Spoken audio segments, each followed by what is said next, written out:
Hello and welcome to the Ministry of the Real Truth. We today are looking at some interesting claims which may be deemed anti-Semitic, because the following book we're going to go through claims that the original ancient, very old Aramaic, Assyrian Aramaic, and the original ancient, very old Hebrew is originally all Greek. So we found this website quite by chance, and this has a lot of detail, but it's possibly very anti-Semitic, conspiracy theory wise and so forth, as you can see by these depictions here, okay, and all this other stuff. We actually have this book, Shlomo said, The Invention of the Jewish People, that's written by a Jew. Okay, here's the supposed Holocaust hoax exposed, etc., and all this other claimed evidence. Okay. We are not anti-Semitic. We have bumped into a few people who are Jews. We have been amongst Zionist Jews, some of them quite negative, nasty towards us a few years back. They sort of gave off a bad vibe. Every time we met them, they gave off a bad vibe. This is those admitted Zionist Jews, or Zionists. Okay, so here it's saying Hebrew is Greek, forbidden history. The Greeks are the original Semites that roamed the land way before they invented the word Hebrew, Israelite or the Jew. And then they claim them to be the temple or the synagogue of Satan, that all Jews are evil, they're all of the devil.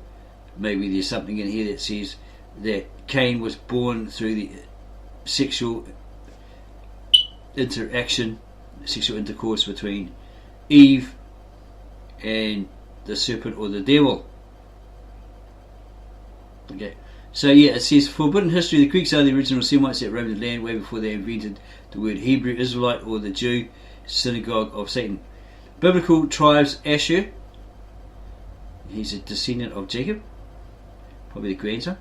Issachar, Zebulun, Dan, Naphtali, Thessalonians. Well, this is actually incorrect, because this was a church, okay, in Thessalonica. Ephraim and Manasseh, supposedly one of the lost tribes found through Simcha Jovovich and a Israeli Jew searching for those 10 lost tribes which they found.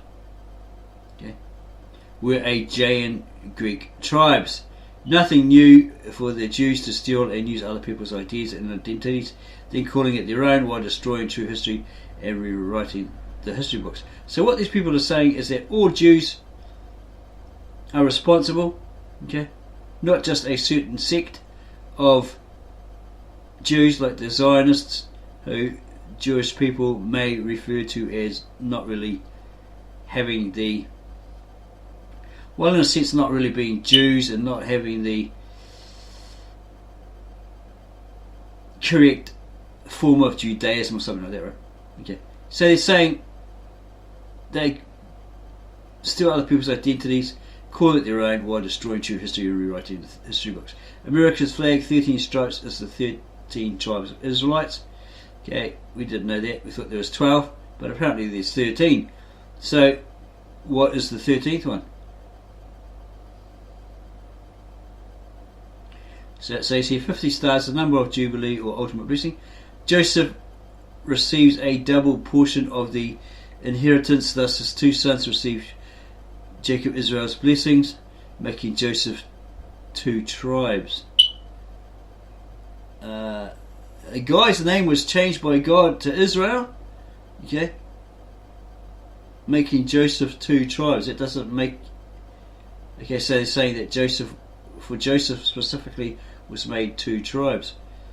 Okay, Joseph is Ephraim and Joseph is Manasseh. Okay, so does that equal 13? 2, 4, 6, 8, 10, 12, and you got Benjamin, so it's 13.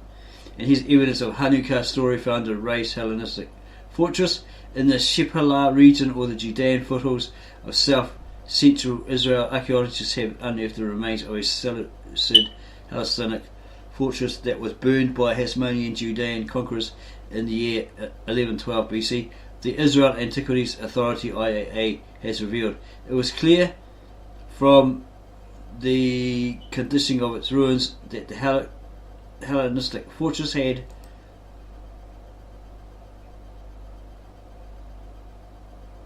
just going to expand that.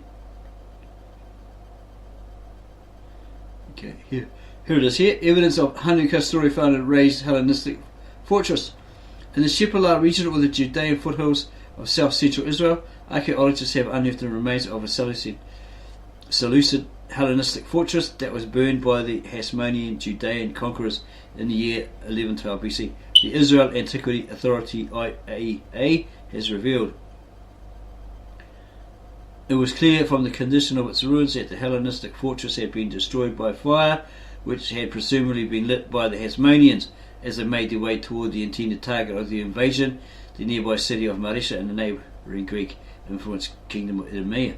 Okay, so what this may be is the one where, not too sure if it was a Finkelstein guy and a lady archaeologist were working on it, and he kept saying that it was burnt, that somebody attacked it and burnt it from the outside. Yeah? Or a lady was saying that, or she says, no, that's incorrect, because look at all the scorch marks. It's from the inside, like these people trying to get out. Okay? It could be the same place. We aren't 100% sure. When was this article done? 2021. So they must have found it in that year, supposedly.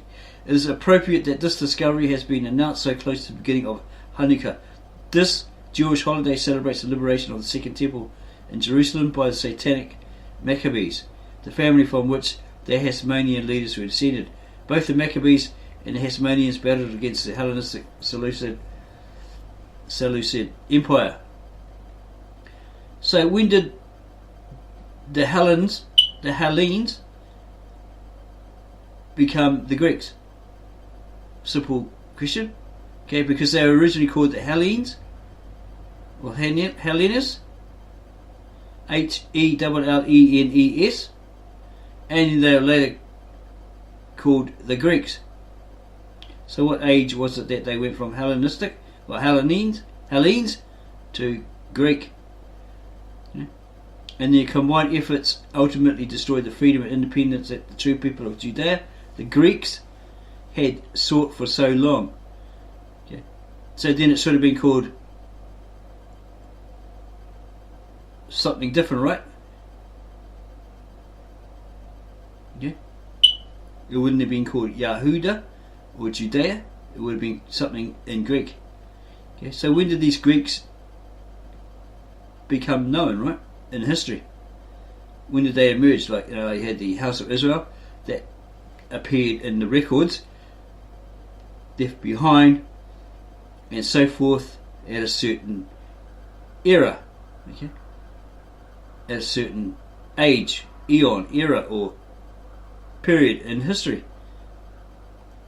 So here's all these jugs. The pottery, remnants found, possibly. The raised Hellenistic fortress that the satanic Jewish terrorists burnt to the ground provide few artifacts, but some survived, including ceramics and metal. This kind of statement is giving off like a detesting, a hatred of these Jews, of Jews in general. Okay?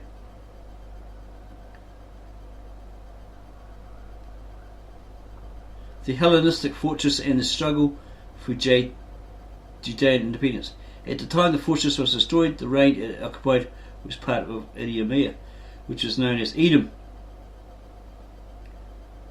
Okay, isn't that where Herod the Great came from? He's part Jewish Arab before it was occupied by Greek invaders. Yeah, so somebody was there occupying it, that geographical location or region, before it was occupied by Greek invaders and renamed by Greek settlers.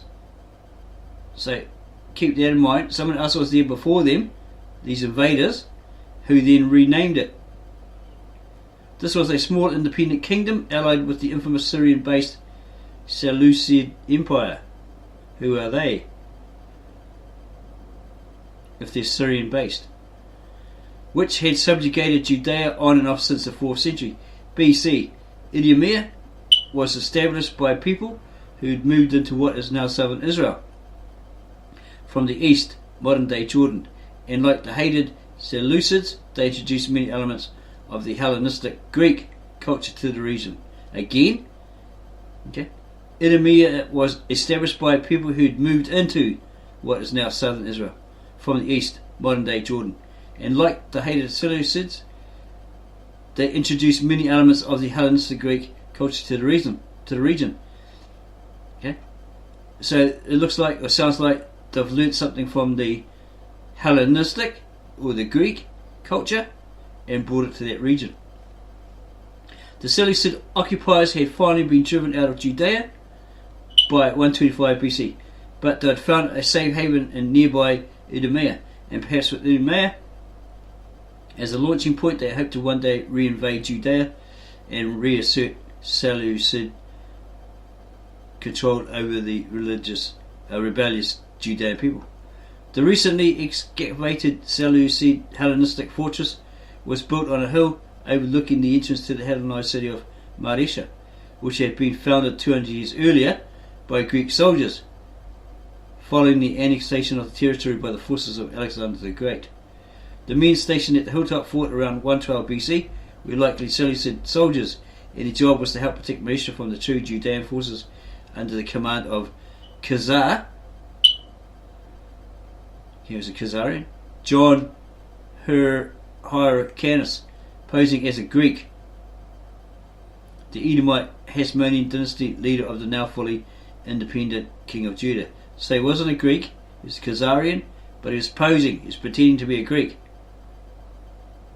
That's what it's saying. Okay. A weapon uncovered in the Lachish forest excavation, probably used in battle in the Hellenistic period, again of Israel antiquity of authority. Okay. Looks like an old spearhead. Maybe? Or was that part of a sword? Looks more like probably more of a spearhead. After securing final independence from the decaying Seleucid Empire, the ambitious Edomite Hyrcanus launched an empire-building mission of his own. One of the regions he set out to conquer was Idumea, which seemed a natural choice given its close geographical proximity. In his determination to seize Idumea, Hyrcanus was undoubtedly motivated by territorial ambitions, but he also realized Judea would never be completely safe as long as a close Seleucid ally was allowed to exist on the southern border.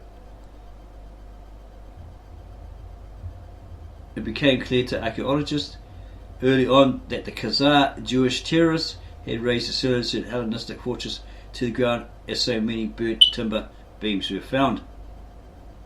What people need to understand is that Khazaria, or the country of the Khazars, was massive. It's like as big as Russia, and their territory is today. It was huge, and they're supposed to be like warrior-like, quite tough, quite savage, something like that, along those lines. And they were being pressured by the invasion of the Crusaders, okay, and their Christianity, or their Catholicism, and then on the right, Mohammedans or Islam. threatening to invade. Okay, so if they had gone with the Christians, the Crusaders in their form of Christianity, embraced that, then Islam would have came in, or Mohammedans would have came in and kicked their butt severely. Yeah. So if they went with Islam, or Mohammedans, or Islam, then the Crusaders would invade and kick their butt. Yeah, severely. So this king, for the love of his people, had to decide, which way do I go? Do I go with the Crusaders and embrace Christianity, or do I go with Mohammedism or Islam and embrace that? Either we're going to suffer, or people are going to get a big boot up the bum. Okay, so he's sitting there pondering, what do I do? So he becomes neutral.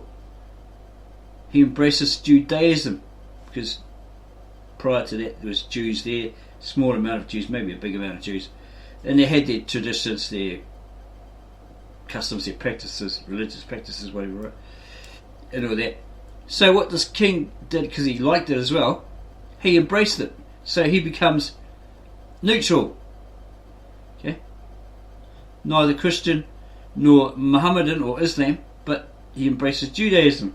So they took on board the Jewish traditions, customs, religion, rights, etc., etc. Right? Okay. Then eventually, if they were invaded and conquered, whatever, and then spread out, then or something else, and they went to say Spain or Europe or wherever, right? They migrated, they fled and they migrated and went to other countries, posing as, well, Jewish converts, right? Yeah. And then ended up in the state of Israel, for all supposedly reinstated or recreated as a state for the Jews by, it was suggested by a guy in 1917, but nothing came of it. And then someone else in 1947, perhaps Winston Churchill, suggested, well, it's about time the Jews had their own homeland. Okay, let's create a state so all Jews can go there, or Jews, right? Okay, converts, etc. But mainly the people. Okay, a Jewish state, etc., etc., like that for Jews. Supposedly, it wasn't really intended for converts. It's like the true blue Jew. Okay, so in 1948, apparently, they were given their state. Finally, given their state, the state of Israel. And all the Jews flocked there and now live there, etc., etc., like that. Okay, so you get to 96%. This is what some people say. 96%ers of the Israelites, or actually the Israelis that are living there, are these what's the name of that thing again? I've forgotten it already. Khazarians. Okay, and 4% are actually true Jews. And some say, oh, we have the records of our descendants, etc., etc., like that. But others say, no, you don't, because apparently Epiphanes or whoever attacked the temple in AD 70 put all those records to flame. But who knows? Okay. You'd argue all day and night with these 4% of Jews and so forth, right? Okay, so the city of Maresha was an obvious target for the fake Jew John Hyrcanus. It's set up here that he went there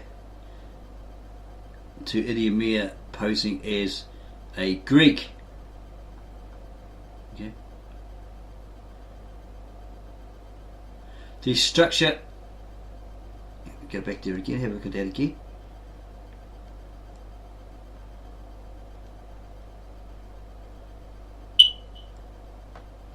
Go back up, maybe it's up here. He was a Khazarian posing as a Greek. Okay. That's what it says right there.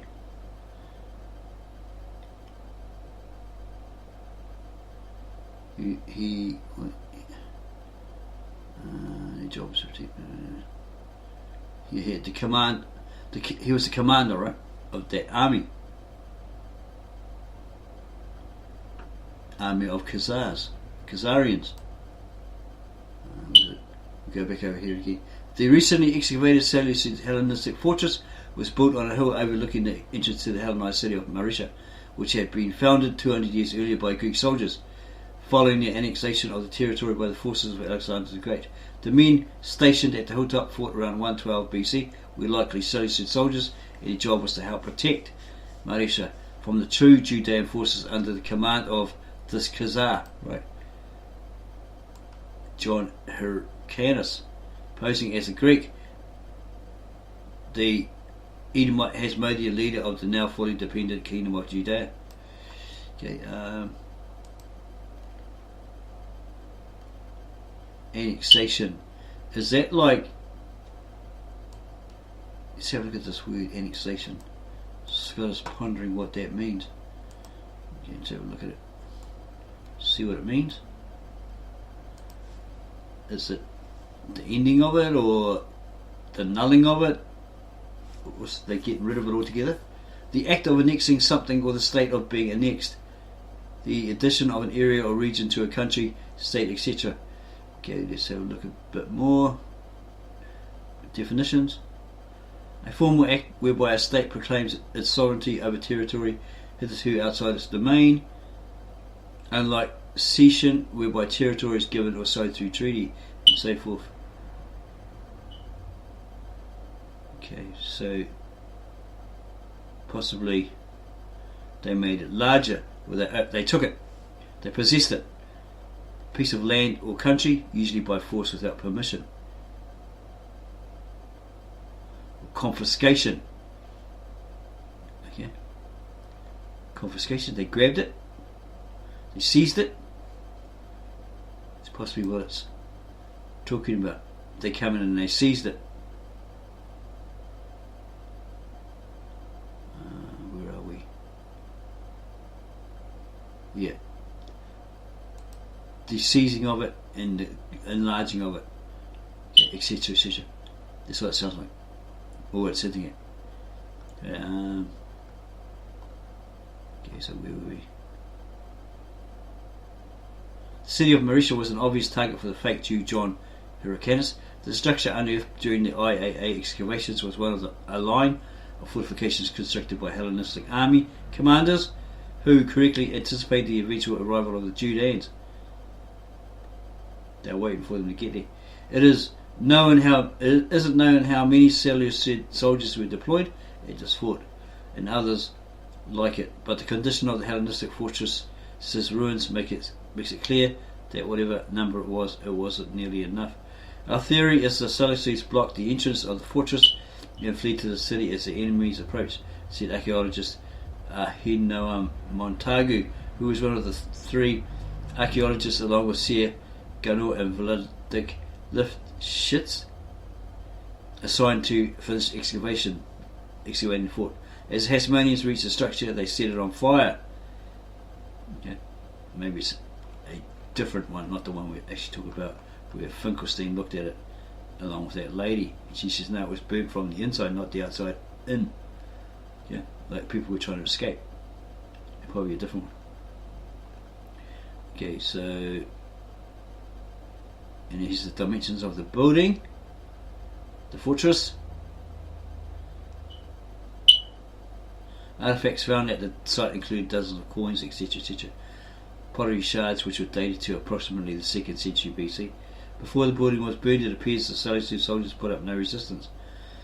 We uncovered only a few animal bones and a fragment of a sword. It's probably that one there. It's a sword.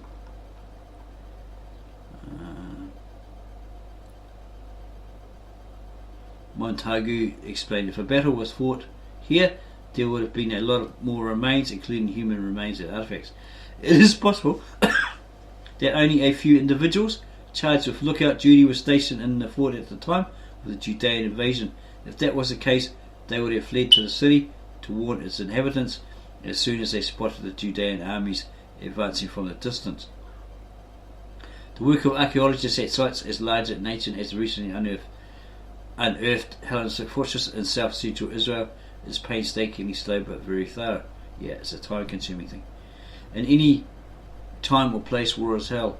Whatever strategies they might have pursued, the Seleucid and Idumean forces proved to be no match for the armies of John Hyrcanus.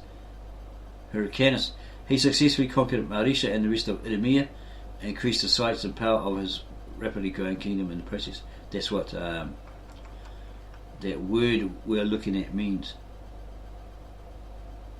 Okay.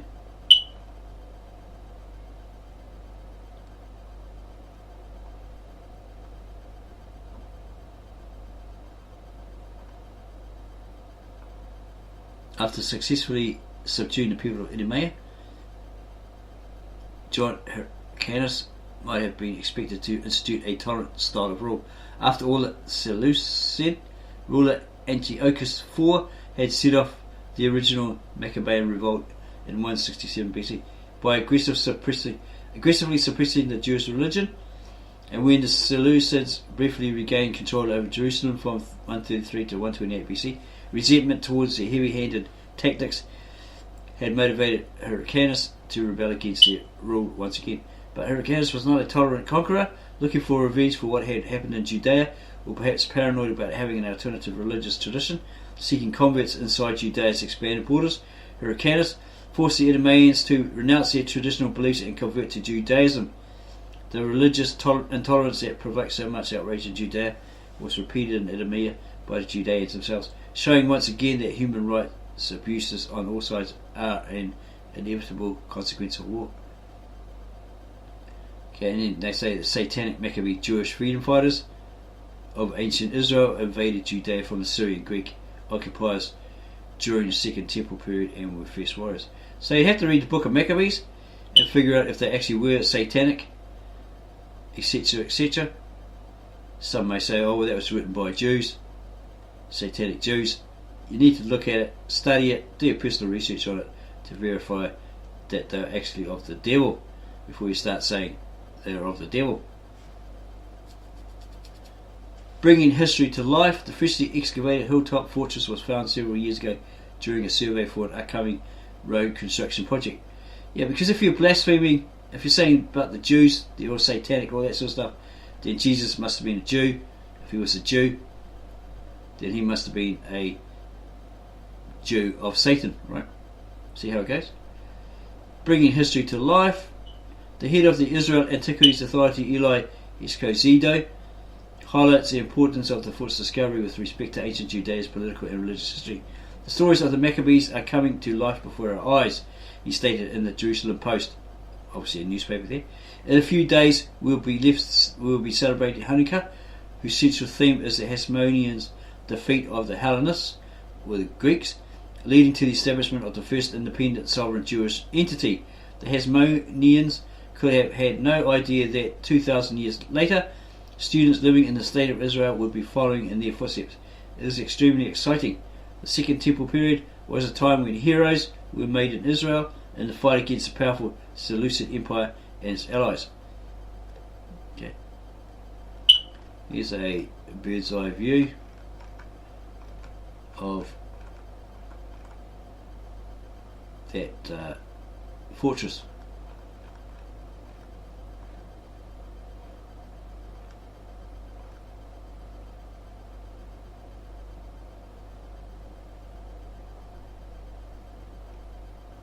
Okay. Yeah, we think this website is very anti-Semitic. Okay. Because it's got some like really vile statements down here about Taylor Swift, etc. Okay. So you're going to look at this book by Joseph Yahuda, LL.B. Hebrew is Greek because it's claimed the Aramaic and the Hebrew, or the Aramaic Hebrew is Greek in origin. And this is by Joseph Yahuda, as you mentioned, prefaced by Professor Saul Levin. And there's the Greek here. Is that Koine or Modern Greek? Koine Attica or Modern Greek? Published by Beckett, Oxford Publications. Well, publications in Oxford in 1982, so it's quite an old book. Here's the preface coming up. Contents.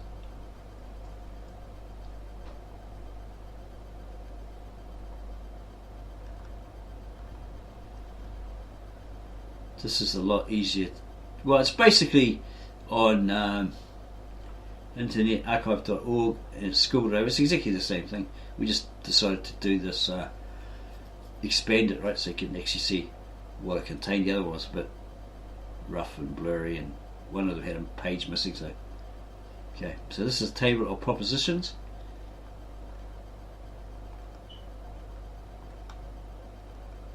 It's quite a lot of content. Preface. The connections between Semitic or Afro-Asiatic and Indo-European languages are being investigated more methodically nowadays, but the researchers are still too few and isolated. Every so often, the author states, he heard of a scholar in Poland or Brazil or Israel who had been studying a certain extensive set of comparative data and working out a theory. Some of these men and women are at a university or an institution. Others are in a different profession but expert in many languages. There is no learned society or journal for us to share our findings in brief installments and thus to profit from mutual criticism and supplementation. But the subject itself is rich, and the individuals attracted to it are empowered to write long monographs. That is the only way to satisfy themselves and to present the skeptical world with a coherent statement of their research. To keep it unpublished, for fear that it may contain errors, would be a disservice all around. Once it is made available, any competent reader can extract for himself all that is profitable to him. Mr. Joseph Yahuda is in a class apart. He wrote to this author from London in 1977 after seeing his book on the Indo-European and Semitic languages, and that opened up a fruitful correspondence, interrupted only by periods of illness. He was the author's senior by many years, in other words he was older than him, and in the midst of a legal career, the author of several books on subject of Jewish interest, beginning with La Palestine Revisité, it's probably French, in 1928, and including the highly relevant Law and Life According to Hebrew Thought, published in 1932. His latest book is the outcome of an extended sabbatical, he had time off, which he has taken from his profession in order to devote himself fully and vigorously to a systematic investigation of the vocabulary and grammar of the Hebrew Bible and its linkage to Greek. There are facts which the author learned gradually as the two's friendship developed, though they had never had an opportunity to meet. He offered from the outset to send this author the gallery proofs of the present book, which was already in the printer's hands. His cordial manner and the author's own curiosity would not allow him to refuse such a preview. Opportunity, bro. It turned out that we often disagreed, but as the author read on, he found more and more of truly great value. Indeed, some of it's astonishingly helpful for problems that had baffled the author for years. To illustrate the author made a few observations about particular pages while commending the book as a whole for careful study by all who have a fair knowledge of Greek and Hebrew or Arabic, the chief languages treated by Mr. Yahuda. Furthermore, those who are expert in Sanskrit, Avestan, Armenian or Hittite on the Indo-European side, or Akkadian on the Semitic, can, from their several perspectives, elucidate many of the phenomena noted by Mr. Yahuda. When the recently excavated texts from Ebla are published, they are also bound to have a great bearing on the prehistory of Hebrew.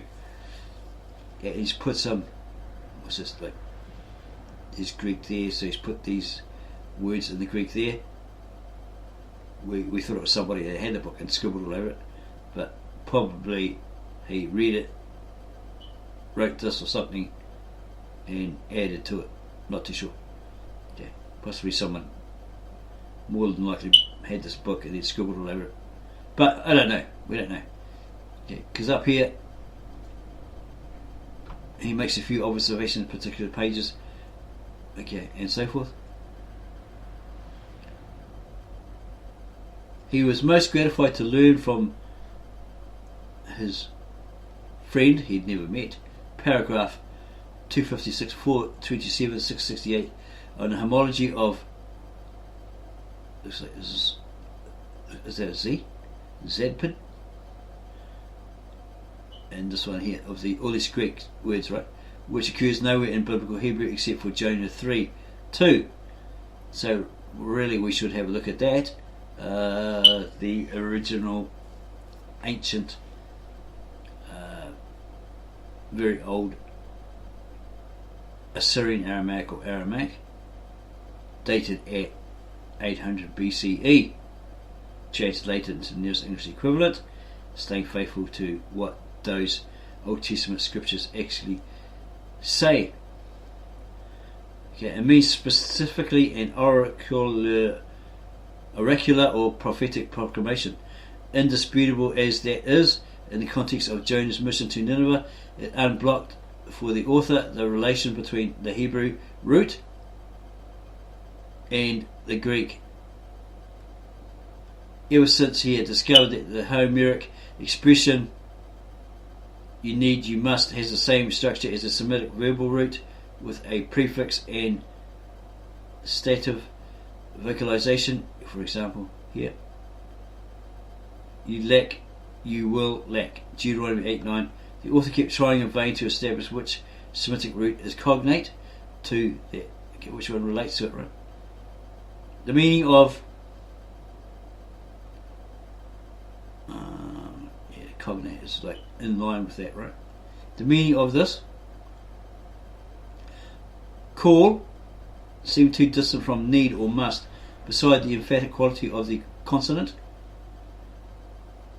corresponds usually to the non-aspirate, and so forth, so forth.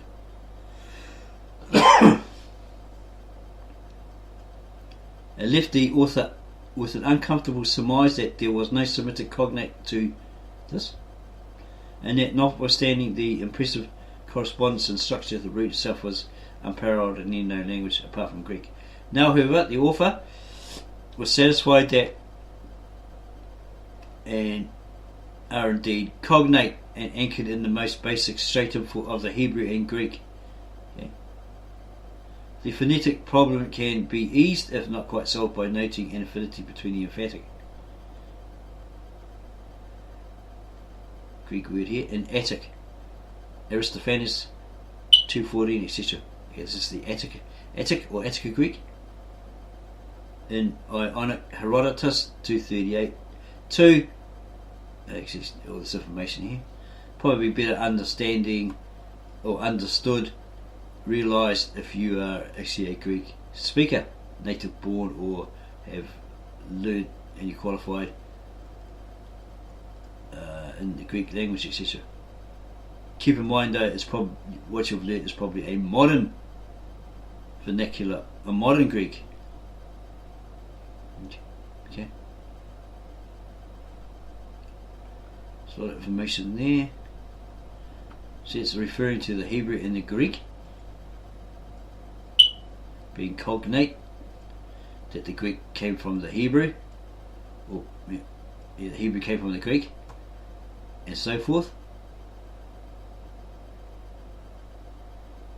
Okay, and this is quite weird.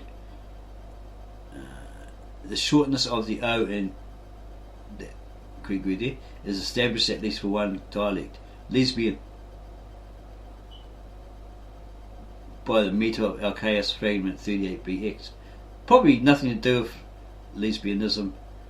Not too sure what this language is. Never heard of that language. Lesbian. Yeah? Lesbian. Never heard of it. And the author states he's not able to relate the Greek dialect variation to the Hebrew morphological iteration between, and so forth. The English word cot has A in the American pronunciation, court, and has and coal, or was that coat? Okay. So, yeah, it might be a little hard to get your head around it, that the Hebrew came from the Greek. Don't know. There may be some rabbis, etc., Hebrew-speaking people, etc., that will say, no, that's a load of rubbish. Okay, so if you think that, if you know that for a fact, let us know in the comments. It'll be interesting. Okay, maybe you can help us out, verify that that the Hebrew came from the Greek is a whole total load of baloney. Okay, that's the whole idea of this video, to find out if the Hebrew actually did come from the Greek, because then the Aramaic would come from the Greek, wouldn't it?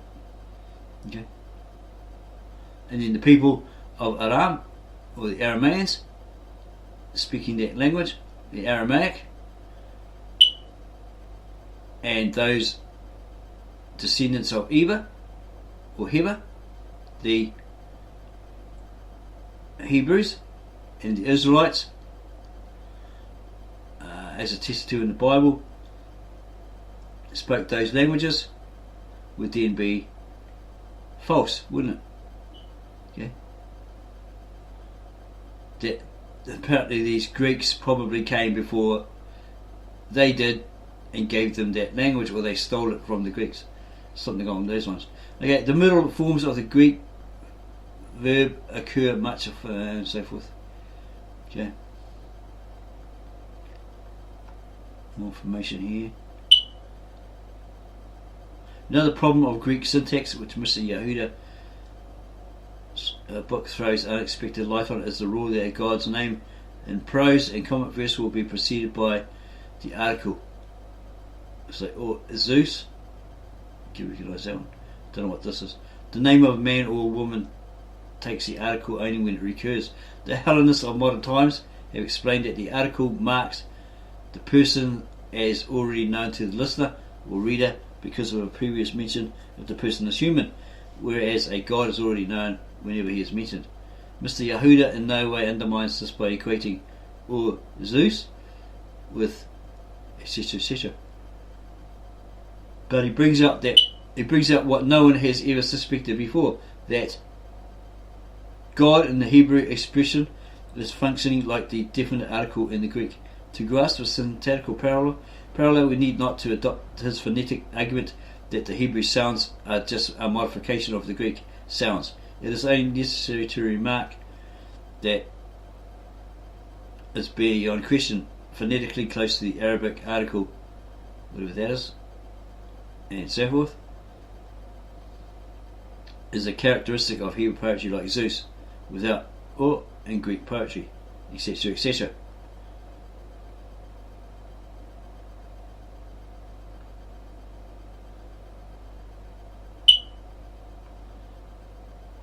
So it seems to hint that these Easterners, these Semitic people, were actually borrowed or stole this language from the Greek. Everything from the Greek. We're going to say something else, but it wasn't to mean anything like that. It's just that we had this other idea, but it didn't seem to work out in our brain. Okay? It was something along the lines of that these Eastern Semitic tribes, before the Greeks were even mentioned in the Bible, were the Greeks came before them. Yeah, something like that. Yeah.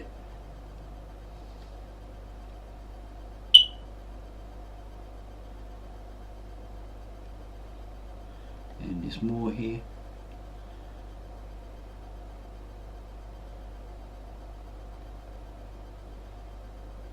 So, if, as we have stated in many of our other videos we uploaded, that according to the native-born Aramaic translator, the native-born Aramaic-speaking translator Victor Alexander, in his statements that first was the Aramaic as the language of God, which he spoke to Adam and Eve. Okay, Aramaic, Hebrew, etc. then which was spoken by the men, this one universal language, or one language spoken by the men at the Tower of Babel, was actually Greek, not the Aramaic. Okay, so that would undermine his evidence that he's found through, being a native-born Mesopotamian from Syria. Okay, he's actually speaking Greek. That first there was the Greek. God spoke Greek to Adam and Eve, and then all the men at the Tower of Babel spoke Greek. Okay, and then later on, the Arameans, the Hebrews, Israelites, etc., pinched everything off the Greeks. Okay, that's what it seems to hint to us, right? Okay, he's got more here. Okay, we're reading a preview, so it's not going to give us any more of that.